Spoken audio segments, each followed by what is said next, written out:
Endelea kusalia nami kwenye taarifa za yanayojiri. Na sasa hivi tuvuke tena moja kwa moja hadi kwenye ukumbi wa KICC ambapo ripoti ya uchumi wa taifa inazinduliwa rasmi mwaka huu, ambapo sasa hivi inaarifiwa kwamba waziri wa masuala ya fedha Njuguna Ndung'u anazungumza kuhutubia kikao hicho na kwenye hafla hiyo ya uzinduzi wa ripoti hiyo. Tuvuke huko moja kwa moja. I call them persistent shocks because they create some structural effects. I think I need to speak English here. They create permanent effects. You know, when I talk, a few of my friends have already found a joke around me and telling me, could you please speak English? When I talk about structural effect, they change the structure of the economy, but what it means is that since they have been persistent, they create permanent effects. So in a sense, the economic recovery is to unwind from those permanent negative effects. These negative shocks have impacted on economic activity and the cost of living.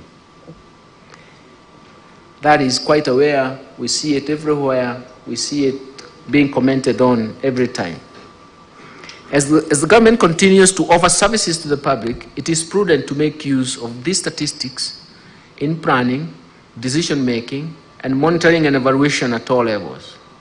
This therefore calls for the need to have extremely good quality data that is also comprehensive and that is also conclusive in terms of the decisions we want to make and the path we want to take. The available data will support a raft of measures to raise the level of economic activity and to address the cost of living. It is actually very difficult even to lay out a foundation when the cost of living is being affected by shocks from the supply side. Most of the time, it is quite problematic because it just tells you that bring the supply back into the market and the problem will be solved. But it's not as easy as that. It means that we need to have a raft of measures and policy changes and policy reforms and even new policy designs to effect those changes. And they take a bit of time to be felt in the economy and even the economy to turn around. So essentially, there's no magic switch. In a sense, we have to use the data we have and the propositions that we can develop to actually turn around and lower the cost of living, which is coming from the supply side. Ladies and gentlemen, as we release the Economic Survey 2023 report today, the Economic Survey Report 2023, I'm happy to note that the Kenya National Bureau of Statistics follows a compilation procedures and processes anchored on the United Nations fundamental principles of official statistics, including data quality dimensions. I'm aware that the KNBS, with technical support from the World Bank, the Office of the National Statistics in the UK, and also the Statistics Sweden, among others, have developed data quality frameworks aimed at enhancing the quality of the statistics produced and disseminated. In this regard, I'm also aware that the Bureau has a data release corridor in place to ensure that statistics are disseminated on a timely basis in line with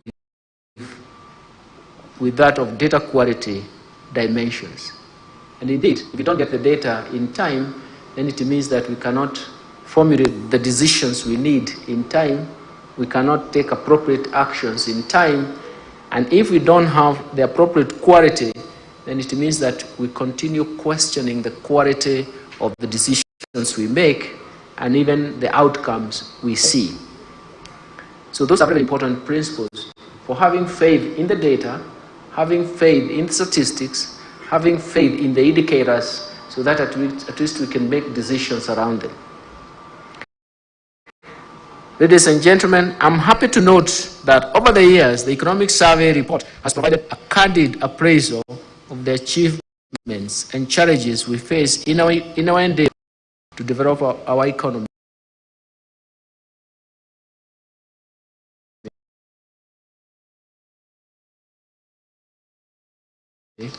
and to improve healthcare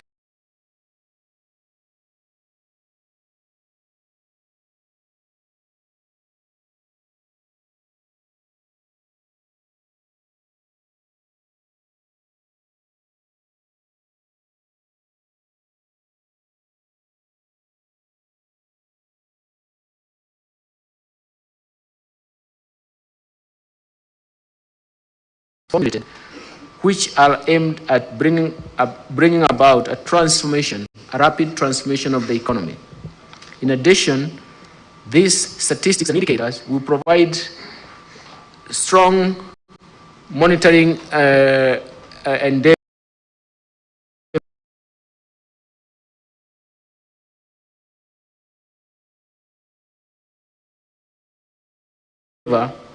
so that the achievements and targets, such as those contained in the Vision 20, the bottom-up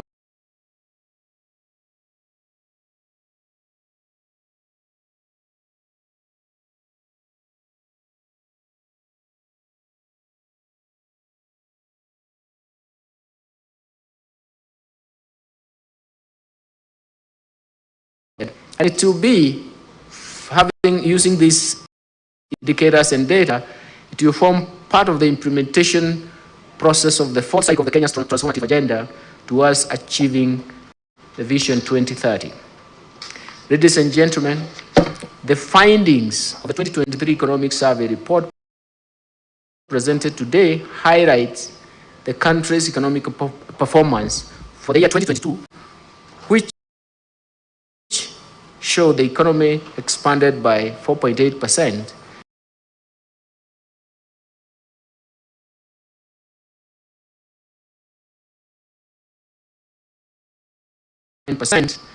recorded for the sub-Saharan African region and 3.4% estimated for the global economy. Sometimes when I'm given some numbers, I start trying to see what I'm going to relate them to. Sometimes back we used to say, let's see the real growth of the economy and how do we relate it to.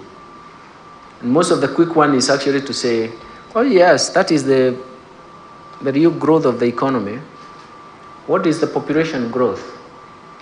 Even if I net out from the population growth, what do I get? I was told that our population growth is about 2.4%. So you can actually net out from 4.8% and then ask yourself, what am I left with? How do we interpret it? There are so many things we can do with the data, and they give us very good indicators. Some time back, I used to tell people that if the rate of interest for which you contract debt is higher than the real growth of the economy, then what you see is a reflection of solvency issues in future. There are so many things we can do with the statistics. The most important thing is to understand what each number, which indicator is telling you. But I'm so happy that I will not go through that exercise. It's an interesting exercise. I note the growth was spread across all sectors, that growth of 4.8%. All sectors of the economy, but it was more pronounced in the service-oriented sectors. And we've been talking about economic transformation and the growth of the service sectors, something that we can pick up in some of the MTP4 debates that we have, because we would like to go into sectoral composition and talk about the quality and the structure and quality of that growth. And we also see that financial and insurance sector, transport and storage, and the real estate, wholesale and retail trade, and information and communication sectors are becoming very, very important. Is that part of the game? Yes, yeah? Okay, no problem. Oh, you feel like I'm struggling. No, I already have my comfort. You know, after you make sure that if you don't fit in a situation, then you'll never fit anywhere. So I'm already fitted, you can see. But I'm just avoiding my paper not spreading all over. I'm certain that the continued government investment in key strategic areas, as highlighted in the various policy documents, especially the bottom-up economic transformation agenda, better, and supported by the current favorable weather conditions, we will achieve a better growth in the coming years, well distributed, and perhaps even more meaningful in terms of a solid base for the future growth capacity. The better takes a realistic approach to the structure of the economy and uses the critical pillars that can support a turnaround of the economy. These pillars agriculture, micro, small and medium enterprises, economy, housing and settlement, healthcare, digital superhighway, and the creative economy. We believe that these sectors can have a very large impact in the economy and can support a quick and rapid turnaround. And we believe that this is going to support the economic recovery structure in the coming years. Throughout the period of 2021, myself, I went into actually all over sub-Saharan Africa talking about economic turnaround. And when I focused on those issues and structures I talked about, there is a convergence in terms of what bottom-up economic transformation agenda is talking about. We have seen over the years that the bottom of the pyramid has swelled, and all interventions that we have tried to create have left the bottom of the pyramid and climbed to the upper part of the pyramid. So it means that it has left most of the people down. It means that economic transformation is going to be checked, it cannot be sustained, and we have to find a way out of that. And that is why the bottom-up economic transformation agenda becomes very, very important as an agenda for economic recovery. I further note that the magnitude of growth was subdued by the suppressed agricultural production owing to the adverse weather conditions during the year. This is evidenced by the 1.6% contraction of the agricultural sector, including forestry and fishing sector. I don't know why McDonald talked about fishing. You see, it is already recorded here. He didn't tell us whether it's the decline of the fish or it's the decline of the rake, contraction of the rake. But the whole idea is that you can see that effect is coming up. He was very concerned, and I know it's your staple food, but you can see what it really means to us all. So the rest of the agricultural sector was worse, let me tell you. And during the review period, production of key crops, including maize, potatoes, beans, cut flour, vegetable, tea, wheat, milk, all declined. So the suppressed agricultural production impacted negatively on other industries, particularly agro-processing and even wholesale and retail trade. Indeed, this shows that the structure and the quality of growth does matter.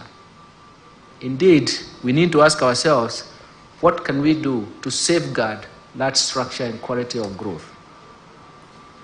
In fact, at one time, we even started talking about the quality of markets, because the quality of markets and the performance of markets is going to ignite production, increase production and productivity downstream into the agricultural production, and we are also going to see economic vibrancy kicking in.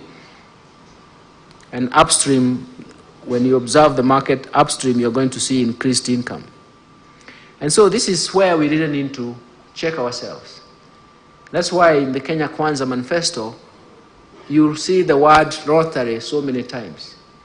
When markets don't work very well, markets are not properly governed, it becomes a rotary. And you're not going to ignite your own production and productivity downstream if your market day is going to be a rotary. You observed what happened yesterday. So you can't make yesterday a market day, isn't it? Because it's a major rotary. You are likely to lose your goods.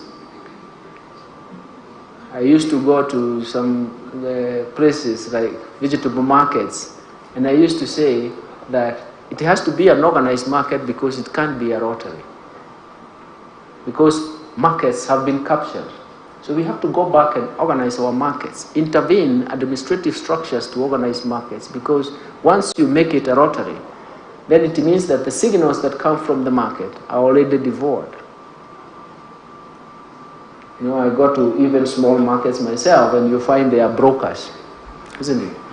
By the time you get there, they are telling you, in there are so many potatoes, you cannot even sell yours. No, we have to have some information.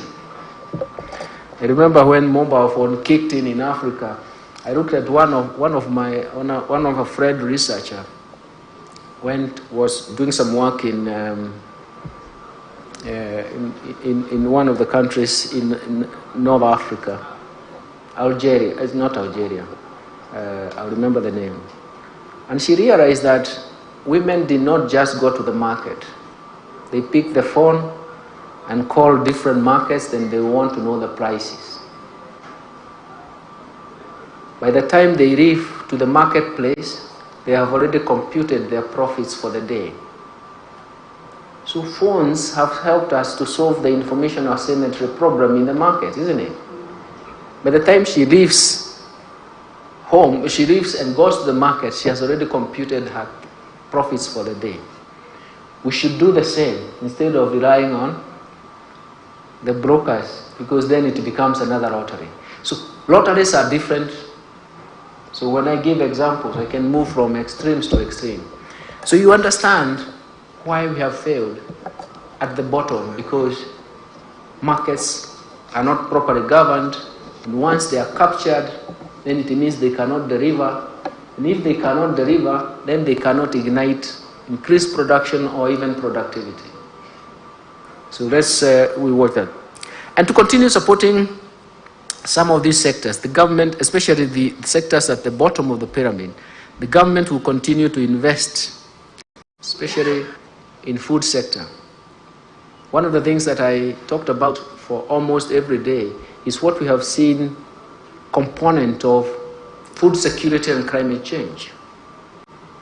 One of the biggest impact is actually to reverse almost 20 years of efforts of poverty reduction, public policy aimed at poverty reduction.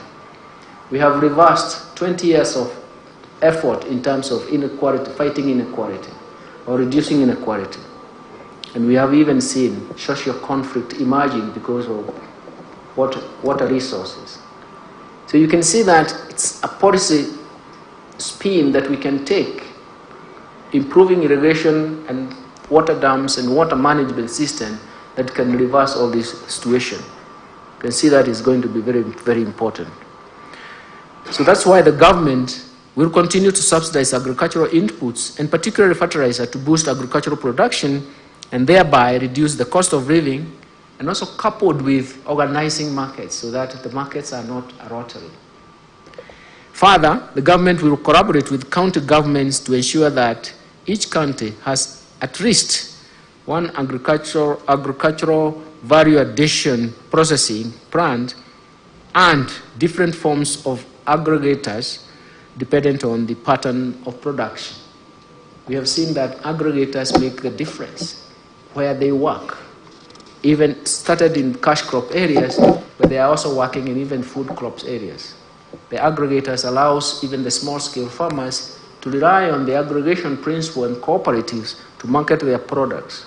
It doesn't matter the farm size. What matters is the organization of the aggregator.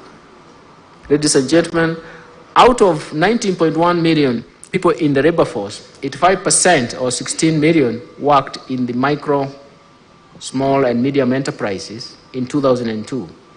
And I note that a total of 816.6 thousand new jobs were generated despite the slowdown in the economy in 2022. The sectors that contributed to employment creation were education, 19.9 thousand, manufacturing, 15.8 thousand, health, wholesale and retail trade, as well as ICT. And the transport sector was equally active, even though it's at the bottom. Effectively, the medium and small enterprise economy provides the major employment benefits, and it can be used for employment creation. And for us, this is something that we can actually utilize with low cost but high returns. As Kenya Kwanza administration committed itself, it will continue to address the plight of these businesses. And I'm happy also to note that the government successfully launched the Hustler Fund with the aim of providing affordable credit to sectors. It is an intervention that remains at the bottom. Few of other interventions that we created many years ago have moved up the scale and left the people at the bottom. So we want to make sure that this intervention stays at the bottom. The FAD offers the lowest interest rate, 8% per annum. It's annualized. It is the lowest ever charged in Kenya to support businesses. And then this can be important in terms of igniting and coordinating other markets to behave the same way. The analysis that we have performed so far shows that there's so many people who have entered this fray. They don't default. The revolving fund is growing. But more importantly, the repeat performance is spectacular. At one time, we found that someone had gone in for 300 times to borrow and pay. So it means that they must be doing very fast business. They must be generating income, but they are also generating savings on a different stream. For us, that is very, very important because an intervention is supposed to give you a way out, and then it means that it can actually be a reflection of what we need to do. And the whole idea is that we have to affect the bottom of the pyramid by providing short-term loans and effectively changing the collateral technology and clearly show that credit markets can grow if we lessen compliance cost, if we lessen the cost of credit, if we allow for investment opportunities. It can work. It is my hope that the recipients of those funds will make good in terms of boosting their own trade and making sure that their future can be actually be reformed. The health sector, ladies and gentlemen, is an important contributor to the national economic growth and the realization of sustainability of the nation's human capital base.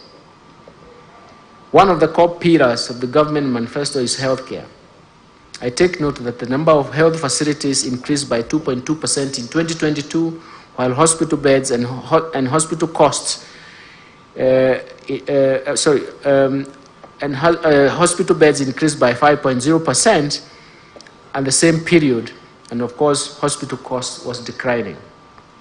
The government will continuously endeavor to increase the resources towards the health sector, as well as creating an enabling environment for investments in the healthcare system, a delivery system, so that we can actually talk about a universal healthcare system. The government has sustained the investment in housing, again another sector, and related infrastructure, and again we pinpoint that it is a sector that has become very, very important in terms of turnaround, and particularly to support programs that can actually generate affordable housing. And affordable housing are very, very important because they ignite other sectors in terms of vibrancy. And consequently, the number of residential housing units completed by the State Department for Housing and Urban Development increased more than threefold, from 401 units in 2021 to 1,390 units in 2022. The current plan is likely to triple those numbers. And the growth of completed residential housing units is projected to be more robust in the near future as the government implements the new design strategy of affordable housing, and more importantly, once we generate a national housing development fund. As I conclude, ladies and gentlemen, I thank the KNBS staff who have worked tirelessly to make production of this annual report a success. I was actually complaining that in the years that I even put a lot of economic survey in my library at home, and then there was another statistical abstract until internet created the revolution that you don't need to carry that book. You can actually go into the internet and get the numbers.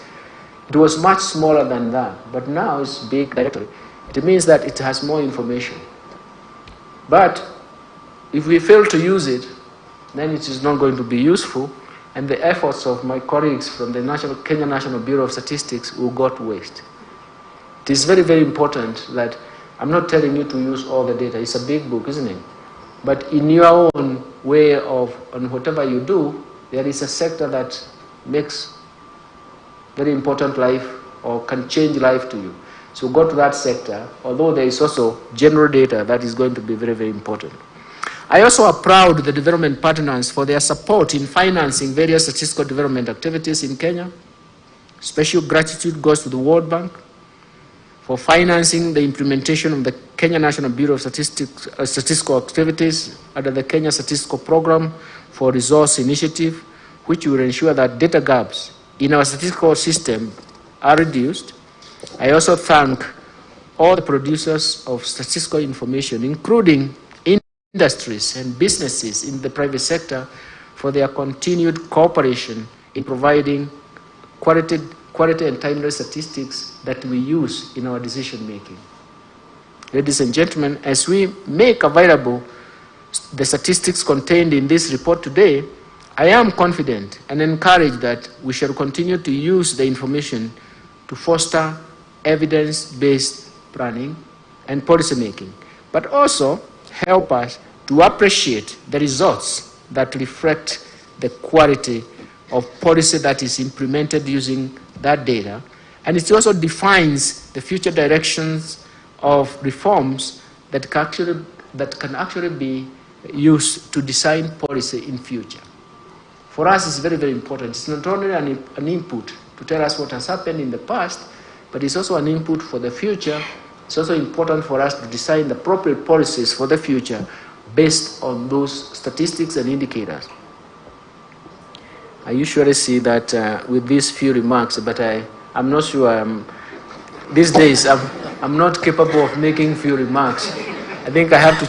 I'm thinking I should change my DNA when I come to making speeches. But I think they are not few remarks. Let me call them with those few remarks.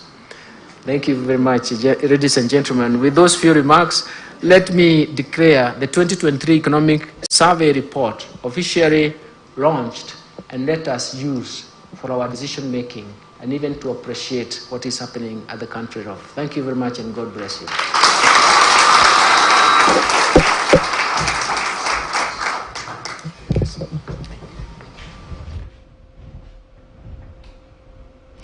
Na mtazamaji, huyo alikuwa ni Waziri wa Fedha Njuguna Ndung'u, ambaye alikuwa anahutubia vile vile hafla inayoendelea kwenye ukumbi wa KICC kuzindua rasmi ripoti ya uchumi wa taifa mwaka huu, mwaka 2023. Kumbuka ripoti hiyo ni ya kwanza kuzinduliwa kwenye uongozi na utawala wa Rais William Ruto tangu kuchukua hatamu ya uongozi baada ya uchaguzi wa mwaka uliopita mwezi wa Agosti. Tutakuwa tunaendelea kukupatia kwa kina taarifa hiyo kwenye taarifa zetu za hapo baadaye, tukiendelea kusubiri vile vile tukielekeza macho yetu kwenye ikulu hapa Nairobi, ambapo waziri mkuu wa taifa la Japan Fumio Kishida amezuru humu nchini na amefanya kikao cha faragha na Rais William Ruto. Tutakuwa tunasubiri kikao hicho kukamilika muda wote kutoka sasa, ili tuweze kusikia watakaoweza kuhutubia kikao cha wanahabari baada ya kikao hicho. Tutakuwa tunakurejesha huko punde tu watakapokuja na kuweza kuhutubia kikao cha wanahabari kutoka ikulu. Na arifiwa kwamba itakuwa sio muda mrefu kutokea sasa ambapo tutakuwa tunaweza kupata hotuba hiyo. Nafikiri tunakwenda kwenye pumziko fupi.